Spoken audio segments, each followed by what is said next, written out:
Este é o programa Fronteiras da Ciência, onde discutiremos os limites entre o que é ciência e o que é mito. No programa de hoje nós vamos conversar com o Siddhartha Ribeiro, colega da Universidade Federal do Rio Grande do Norte, conhecido, escritor, divulgador científico, escreveu durante anos na revista Mente e Cérebro. Aliás, esses escritos estão reunidos em boa parte num livro também relativamente recente, que é o Limiar. E o assunto de hoje é maconha. Cannabis, mais propriamente dita. E nós vamos enfatizar principalmente a questão do uso medicinal, que é o que está em voga, o que está em tela nesse momento no país. Ou seja, inúmeras famílias com crianças ou pacientes que precisam, porque é o medicamento mais adequado, e que tem que lutar na justiça, que tem que correr o risco de serem punidos legalmente, de serem presos, criminalizados. Então, eu acho que a gente deve começar falando um pouco da história, da origem dos conhecimentos que a gente tem hoje, que são muito recentes. Obrigado, Jorge. Prazer estar contigo aqui de novo. A gente está tendo essa conversa no dia 1º de junho de 2023. E hoje, exatamente hoje, está pautado o recurso extraordinário para descriminalizar a posse de drogas no Brasil, no STF.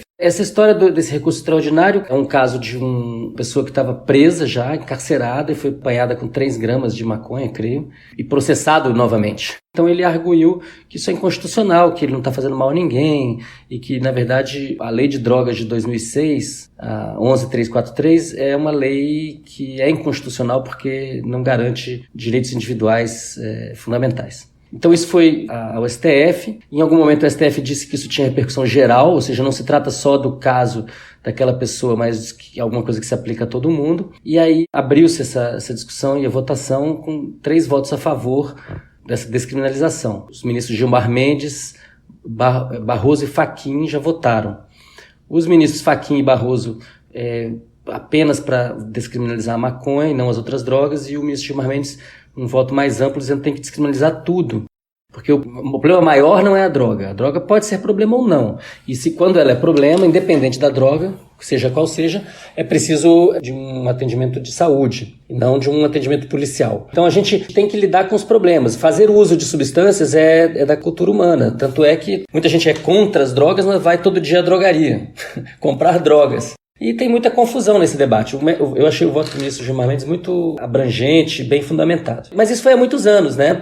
E aí quem ia dar o voto era o ministro Teori Zavascki. E aí ele morreu, estava prestes a dar o voto dele. E esse processo voltou então para o plenário. E aí o ministro Alexandre de Moraes pediu vistas. E aí ficou parado por muitos anos.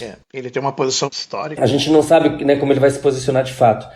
Muita água também passou embaixo dessa ponte. De lá para cá, a maconha, que era uma erva do diabo para a maior parte das pessoas, muito demonizada, a percepção dela na opinião pública mudou muito. Mudou fortemente nos Estados Unidos, tanto que hoje a maconha está legalizada em mais de 30 estados. Mudou completamente no Canadá, onde ela está plenamente legalizada, no Uruguai e vários outros países, em Israel. Para ter uma ideia, o Sistema Único de Saúde da Alemanha hoje tem cannabis sendo prescrita, cannabis medicinal. Eu gosto até de chamar de terapêutica, porque não é só para uso de médicos, todos os profissionais de saúde podem utilizar. Aí vem a discussão importante, que é por que essa planta é tão útil? E os críticos dela dizem, vocês estão exagerando, ela não é uma panaceia, não pode curar tudo. Não pode curar tudo, não existe panaceia. Mas ela de fato tem muitas indicações e aplicações terapêuticas, muitas, que vão da dor neuropática, que vão da epilepsia, que vão da ansiedade, até o tratamento o cuidado paliativo no câncer e até mesmo alguns efeitos antitumorais muito interessantes que foram descobertos recentemente. A questão do apetite. O apetite, sem dúvida, lidar com uma situação de caquexia, ela é incrivelmente poderosa para resolver as coisas mais fundamentais que alguém precisa para ficar melhor de saúde, que é dormir bem, sobretudo o CBD, o canabidiol, desinflamar o corpo, tanto o THC quanto o canabidiol, 2 moléculas importantes da maconha fazem isso, e outras, favorecer o apetite e trazer o sistema para um equilíbrio, para aquilo que a gente na biologia chama de homeostase, né, do ponto de vista endocrinológico, do ponto de vista imune. Então é uma substância muito poderosa para a regeneração, para a reabilitação. E isso está ficando cada vez mais claro, quem diria. Então é uma mudança muito grande. A pessoa que está passando por uma quimioterapia agressiva, frequentemente ela perde completamente o apetite, ela fica inapetente também porque perdeu o olfato, perdeu a capacidade de gustação e de discriminação gustativa. Ela fica deprimida porque não comeu, fica ansiosa, tem dores. Então uma série não consegue dormir porque está preocupada. Tudo isso que às vezes motiva a prescrição de 3, 4, 5 remédios convencionais, cheios de efeitos colaterais, tudo isso pode ser substituído por um óleo de cannabis bem escolhido. A cannabis se presta muito bem para essa personalização da medicina. Existem muitos tipos de cannabis diferentes, muitas variedades. Então, a gente pode imaginar que para cada pessoa, nesse momento de vida, para cada paciente com um determinado estágio da doença, tem uma flor especial, um tipo de cannabis especial que deve ser buscado, cultivado e administrado. Que elas são produzidas com diferentes proporções entre os componentes mais importantes. Então, ali o canabidiol, o THC, o canabinol e tal, mas são milhares de moléculas que tem lá dentro, mas essas 3 são as principais em usos diferentes. Isso é uma coisa importante, né? Agora, falar um pouco sobre as vias de administração, porque o pessoal está pensando, mas como assim eu vou tratar fumando? Fumar não é ruim? Claro que fumar é ruim. Fumar qualquer coisa é ruim. No caso da cannabis, não existe uma associação clara entre fumar e câncer de boca e pulmão, como tem no caso do tabaco. É muito forte a associação. No caso da cannabis não é forte a associação, e talvez não seja forte porque ela tem efeitos antitumorais, então talvez a combustão e a produção de substâncias tóxicas esteja compensada por essas propriedades antitumorais, mas evidentemente é mais saudável para a garganta, pensando na bronquite, pensando na rinite, pensando em várias... na qualidade na saúde dos dentes, da boca, da língua, é muito melhor a pessoa ter outros modos de administração e eles existem, desde a via oral. Então a pessoa pode usar o óleo de cannabis com absorção sublingual, ela pode, nos Estados Unidos agora que legalizou, tem um monte de comestíveis que tem canabinoides, que tem moléculas da maconha. A pessoa pode vaporizar, se ela quiser um efeito mais rápido, semelhante ao efeito do fumo, ela pode aquecer a erva apenas a ponto de sublimar os canabinoides e outras moléculas, terpenos, flavonoides de interesse, sem queimar, sem causar combustão daquela celulose toda. É uma nebulização. Exato. E tem forma, né? Na farmácia há 7 anos existe um remédio chamado Mevatil, que lá fora chama-se Sativex, que é um spray à base de maconha, é um spray de THC e CBD. As 2 principais moléculas da maconha estão contidas lá. Inclusive tem mais THC do que CBD. Tem 27 miligramas por ml de THC e 25 de CBD. Isso existe há 7 anos. É o que é vendido já no Brasil legalmente. Vendido legalmente há 7 anos. Então as pessoas às vezes se espantam, falam, professor, então você quer legalizar a maconha? Eu falo, não, gente. Ela está legalizada para os ricos. Ela já está legalizada. Para os pobres é tiro, é prisão, é constrangimento, é esculacho, é sofrimento. Mas para os ricos, o cara vai lá e paga R$ 2.500 e ele sai com um frasco de um spray de maconha. Há 7 anos. Que é caríssimo, né? As pessoas não sabem. Por isso que o Brasil hoje ele é um fenômeno na criação de associações de pacientes. Porque quando os pacientes, sobretudo pais, avós de crianças epilépticas, perceberam que o melhor remédio para suas crianças podia até ser plantado em casa e que elas não tinham acesso àquilo e que queriam cobrar uma fortuna por aquilo na farmácia ou importado, elas se rebelaram e fizeram associações que produzem o óleo a preço de custo, praticamente. Então, hoje, estima-se que 70 mil pessoas no Brasil se tratem com óleo de maconha obtido de maneira legal, todos os meses, pelo correio, vindo dessas associações, né? Como a Cultive em São Paulo, a APEP no Rio de Janeiro, a Abrace na Paraíba e muitas outras. Né? Quantas dessas associações tem hoje? Já são? São dezenas, está caminhando para ter mais de 100. E elas são de todo tipo, elas são de todo tamanho. Existe um projeto de lei em tramitação no Congresso Nacional, que é o PL 399, foi aprovado em comissão, com 1 voto de diferença, um voto de Minerva, e agora vai a plenário em que o PL 399 propõe uma regulação do uso terapêutico da cannabis no Brasil e da produção de cannabis em território brasileiro para fins terapêuticos. Do jeito que a lei está agora, ela contempla, ela avança na questão das empresas, e há muitas empresas que estão querendo operar no Brasil. Hoje tem poucas empresas operando, e muitas querem entrar, e de todo tamanho. E ela também contempla as associações, mas só aquelas que têm muito dinheiro, que têm muitos recursos para comprar muitos equipamentos e tal. Então, do jeito que o PL está hoje, ele deixa de fora a maior parte das associações. Isso é ruim. Eu não tenho esperança de que o projeto vá melhorar, eu acho que ele pode piorar. Eu imagino que vai haver existe um lobby das empresas para tirar as associações completamente do PL. E vamos ver o que vai acontecer na Câmara, no Senado, e também o que o presidente Lula vai fazer. Agora, independentemente disso, existem muitas pessoas, centenas de pessoas no Brasil hoje, plantando cannabis em casa para tratarem sua saúde, com habeas corpus preventivo, com salvo-conduto emitido por um juiz federal, por exemplo. Essa é uma situação de judicialização maluca, que é o que tem segurado a possibilidade para algumas pessoas que, de outra forma, viveriam tragédias incomensuráveis. Agora, quando você começa a ter muitas pessoas terem um direito reconhecido através de um salvo-conduto, quando muitas pessoas começam a ter um direito que é excepcional, é porque é chegada a hora desse direito se tornar geral. E eu acho que é isso que vai acontecer, porque não adianta tapar o sol com a peneira. A cannabis já foi legalizada no primeiro mundo, já foi legalizada no mundo capitalista industrial contemporâneo, já virou commodity, é um grande negócio, é um capítulo novo da medicina, e isso não vai voltar atrás só porque as pessoas têm preconceitos. Isso só vai andar para frente. Aliás, se puxar a história, as pessoas que têm essa visão, digamos, do proibicionismo conspiratório, acham que o uso da maconha começou lá com os hippies nos anos 60, eles descobriram a planta e começaram a difundir pelo mundo. E é bom contar que essa planta acompanha a humanidade há milênios. E, aliás, ela foi produzida, ela foi selecionada artificialmente pela humanidade. Ela é o que é porque nós fizemos ela ser assim. Exatamente. É engenharia genética na prática.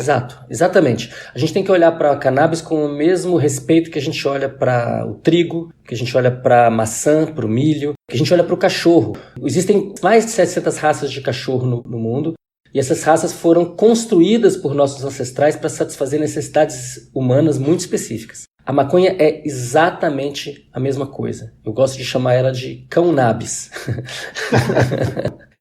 A arqueologia dizia, já há muito tempo, a evidência que a gente tem agora, que a cannabis começou a ser cultivada na China. Cultivada por suas fibras excelentes, o cânhamo produz fibras, produz roupa para papel, cordas. Então existem evidências disso arqueológicas na China há mais de 4.000 anos. Já tem outras. O David Graeber, eles mostram no livro dele, já tem outras mais recentes que remontam a muito antes. Então a evidência arqueológica estava falando de China e depois Índia. Só que agora saiu a evidência da genética de populações, olhando as variedades, os cultivares, né, os tipos, as raças de maconha do planeta, e fazendo uma análise comparativa dos genomas, falando, olha, na verdade, a original é do leste da China, e pasmem, o cultivo começa há 12.000 anos atrás. 12.000 anos atrás é basicamente o início da nossa história recente, porque foi quando houve o degelo da última era glacial. Então, assim que as temperaturas sobem e abre-se espaço para uma fertilização geral do ambiente, né, os campos de caça, os alegres campos de caça dos nossos ancestrais, pululando de animais verdejantes, nesse momento, digamos assim, do Éden, depois de um longo inverno paleolítico, os nossos ancestrais começaram a cultivar o quê? Maconha. Talvez tenha sido o primeiro papel, a primeira roupa que não vinha de uma pele de bicho, vela de um navio, de um barco. Isso todas as descobertas, América, do Brasil, tudo vieram em caravelas, barcos, cujas velas eram de cânhamo. Que era o mais cultivado, todo mundo usava para fazer tecidos na Europa, todo mundo. Os europeus que trouxeram o cânhamo para as Américas, mas quem trouxe o uso terapêutico, o uso medicinal, as resinas ricas em substâncias que são anti-inflamatórias e que são muito saudáveis, foram os africanos. Né? Traziam, às vezes, as sementes serzidas na roupa, e aí aqui trouxeram uma terapêutica que remonta à Índia, que remonta ao bang, ao charas, que são preparações de maconha poderosíssimas que existem nas medicinais. Falando em medicinal, tem essa coisa de que as plantas fêmeas, que têm as flores, né, elas têm uma produção bem maior dos princípios ativos, THC, canabidiol e tal, comparado com o dos machos. Como é que isso interfere na questão do cultivo da cannabis para outros usos que o medicinal? É verdade o que você falou sobre a diferença entre fêmea e macho, mas tem uma outra questão, é que existem variedades diferentes. Então existem variedades que não têm nenhum THC, e aí elas são chamadas de cânhamo macho ou fêmea, e produzem fibra excelente. A ruderalis que é a subespécie siberiana, né? Tem a subespécie sativa, subespécie índica, a sativa maior, a índica um pouco menor e a ruderalis bem pequenininha.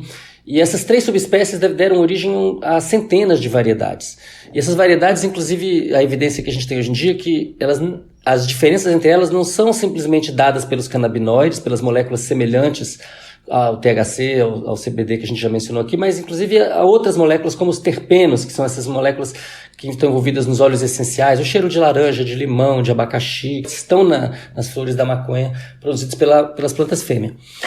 As plantas macho têm também os canabinoides, mas em concentrações bem menores. Existe uma discussão, inclusive, se você olhar raiz, se você olhar caule, folha, Cada uma dessas partes tem também composições interessantes do ponto de vista terapêutico, não psicoativos, mas terapêuticos. Bom, então é uma planta que nos acompanha desde o início da acumulação rápida de cultura que começou no final do Paleolítico. Essa planta tão importante, ela era tão central, que quando a gente olha a deusa Sechat, a deusa do conhecimento no Egito, a deusa da escrita, a deusa das bibliotecas, ela é uma escriba, ela tem na cabeça uma folha de maconha. Era tão relevante e ligado ao conhecimento, por quê? Porque o THC produz conexões novas, produz novos neurônios, produz novas conexões sinápticas. Então é uma planta que está ligada. Inclusive, todos os ensaios clínicos que estão registrados hoje para tratar Alzheimer com cannabis são para THC. Então quem demonizou o THC vai quebrar a cara. Eu percebo assim que no debate sobre maconha e uso terapêutico da maconha, as pessoas antes que não eram muito bem informadas falavam, não, maconha não tem uso terapêutico, falavam essa besteira. E esse uso terapêutico está descrito em papiros do Egito Antigo, está descrito no Ayurveda hindu de mais de 3.000 anos.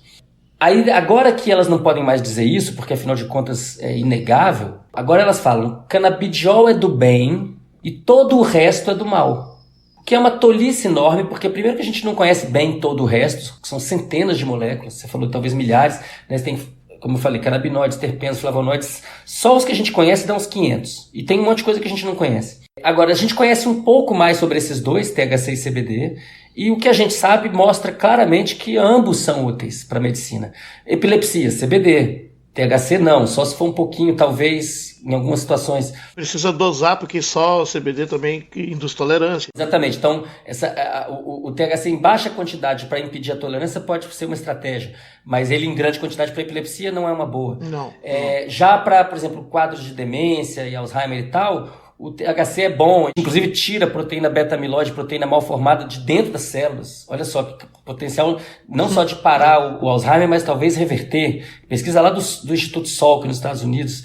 E o CBD, pelo contrário, não ajuda muito. Porque o CBD e o THC, embora tenham a mesma fórmula química, praticamente a mesma estrutura química, têm efeitos quase opostos. Agindo sobre os mesmos receptores. Só que de jeitos diferentes, né? O THC ele tem um anel que torna ele rígido e o CBD tem esse anel aberto, então ele fica mole.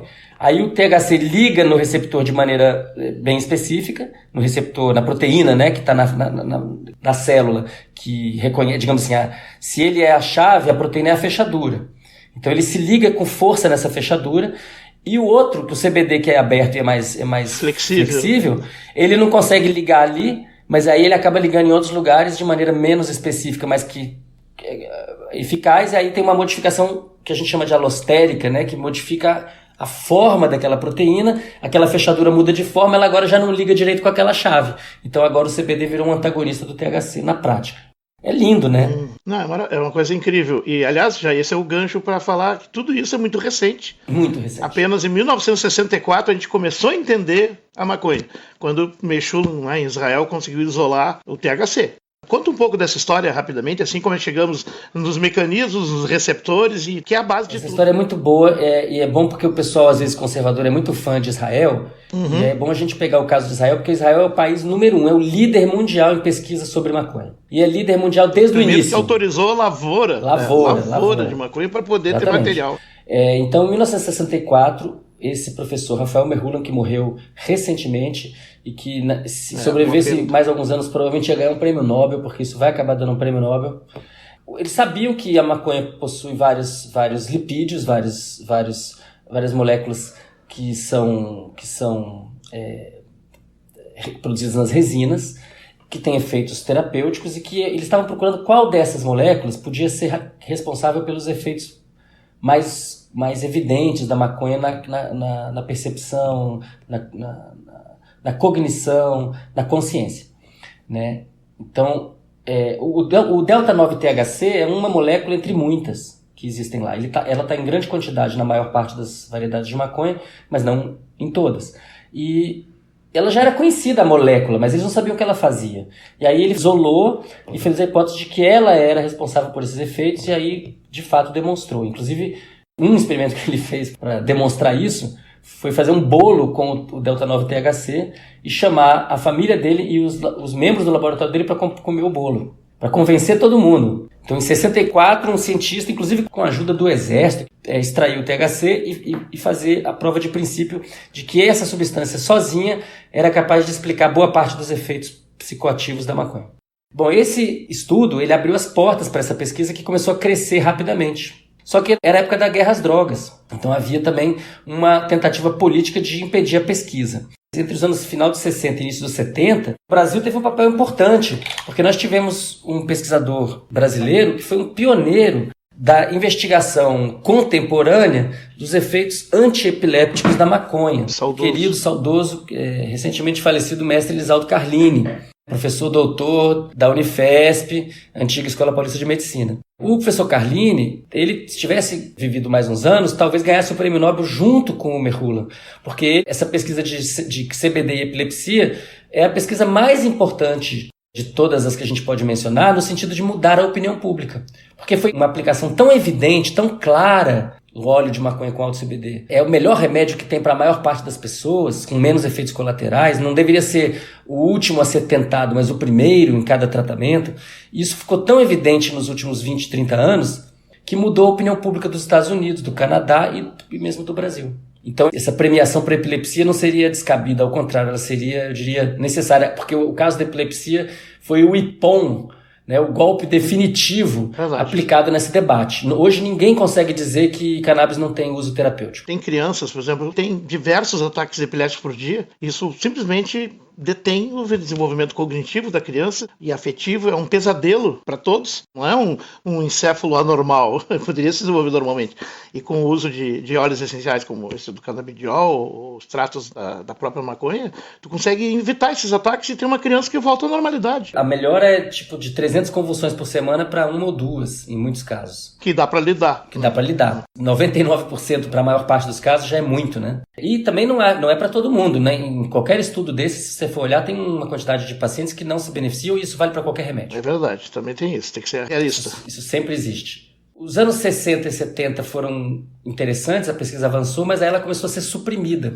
Então tem um gráfico que mostra o número de publicações sobre o assunto, ele vai crescendo nos anos 60 e 70, quando chega no meio dos 70 começa a cair. A ciência crescendo e a produção diminuindo, quer dizer, é evidência de uma supressão ativa do esforço de pesquisa. E aí durante o início dos 80 muito pouco se fez, só era financiada a pesquisa para dizer que os efeitos eram negativos, maconha só podia fazer mal.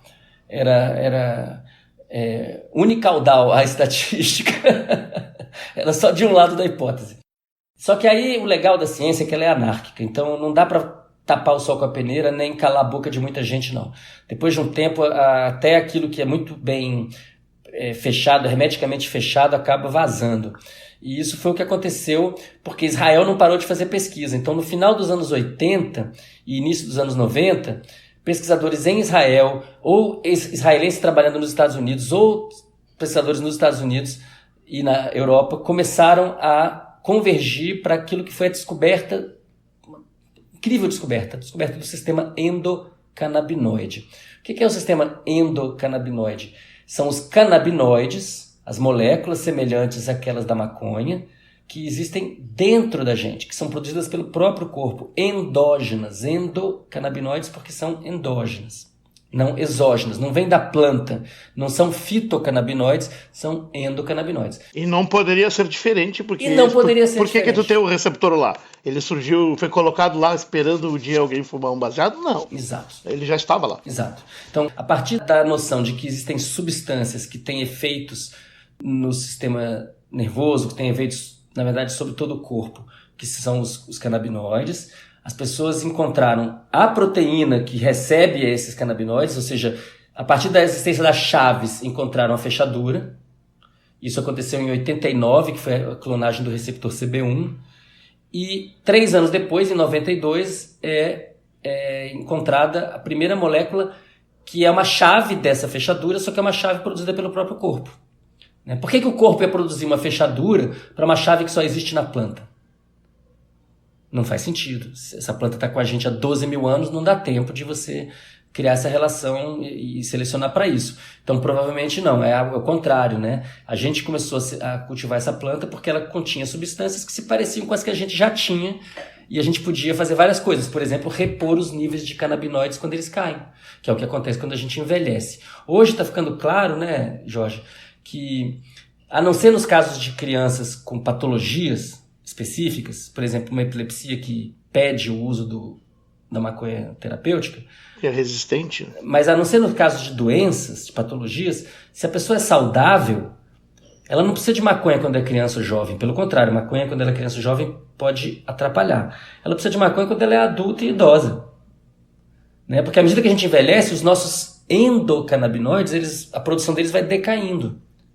E aí a gente precisa repor. Tem estudos lindos do André Zimmer mostrando isso. Né? Você pega um camundongo jovem e trata com THC, ele fica bobão. 28 dias tomando THC, ele fica meio bobo, que é o que acontece com os adolescentes que usam maconha demais. Agora, você pega o camundongo adulto ou idoso e trata com THC, ele fica ótimo, ele fica inteligente, rápido, ele fica é um efeito paradoxal, né? O THC ele envelhece os jovens e rejuvenesce os velhos. O efeito é melhor que o metilfenidato, se quiser pensar assim, a droga do momento.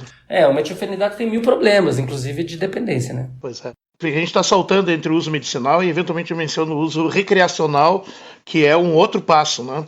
Então, duas coisas importantes que tu mencionaste, que tem os bolos, né, os edibles, né, os comestíveis nos Estados Unidos, onde tem, mas no Canadá, que é o país que fez a regulamentação mais aberta que eu conheço, inclusive eu estava lá quando começou o processo e tal, os edibles, os comestíveis, não são autorizados, porque esse é um problema de titulação. Não tem como, né, fazer a dosagem certa, então é melhor não utilizar. O resto, tudo bem. Mas lá eles iniciaram liberando para 18 anos em diante.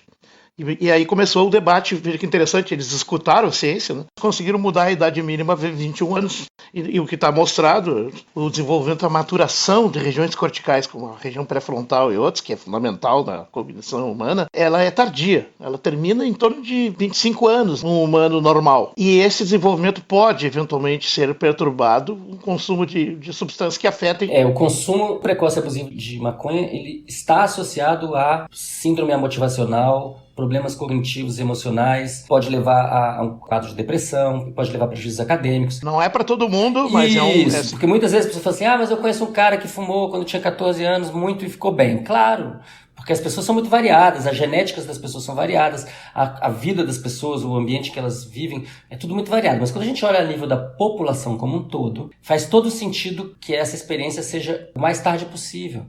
É importante quem está ouvindo em casa pensar, fazer o exercício de considerar que o senso comum de que a proibição das drogas protege as pessoas das drogas está errado. Está errado.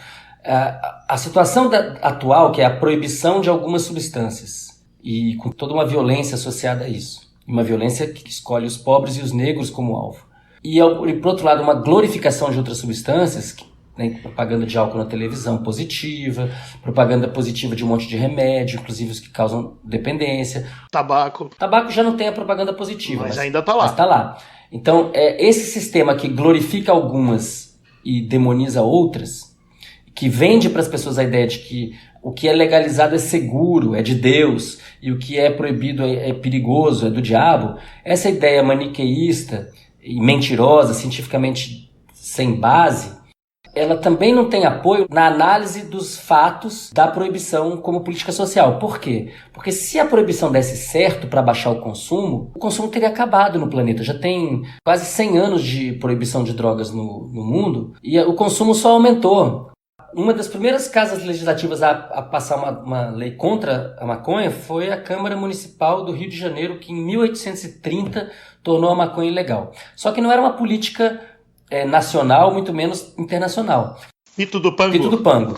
Entre os anos 20 e 30, vários países tornaram a maconha ilegal. Em 37, os Estados Unidos fizeram uma legislação para torná-la ilegal a nível federal, ou seja, em todo o país.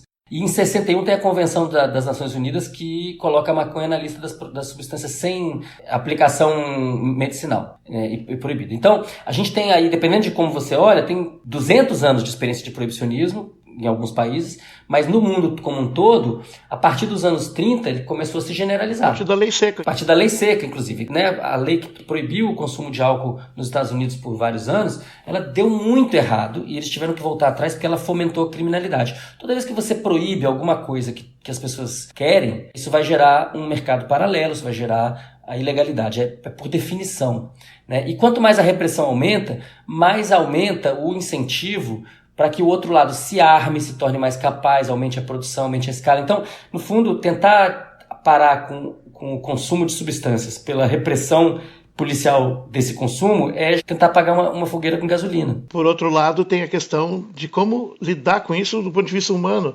Porque há pessoas que não têm consequência nenhuma, mas tem pessoas que desenvolvem dependências ou até problemas bem mais sérios. Com certeza. E elas, portanto, mereceriam atendimento médico. Mas, como é criminalizado, ela é antes punida do que tratada. É muito importante. As pessoas adoram prescrever a abstinência como solução para o problema das outras pessoas. Né? Se a pessoa se abstiver de consumir substâncias, então não vai ter problema de dependência. Mas a maior parte das pessoas consome substâncias. Consome substâncias lícitas, como cerveja, como Rivotril, como café, como açúcar, e substâncias ilícitas, um monte de gente também consome. Acho que o ponto é entender que o uso de substâncias não é a questão.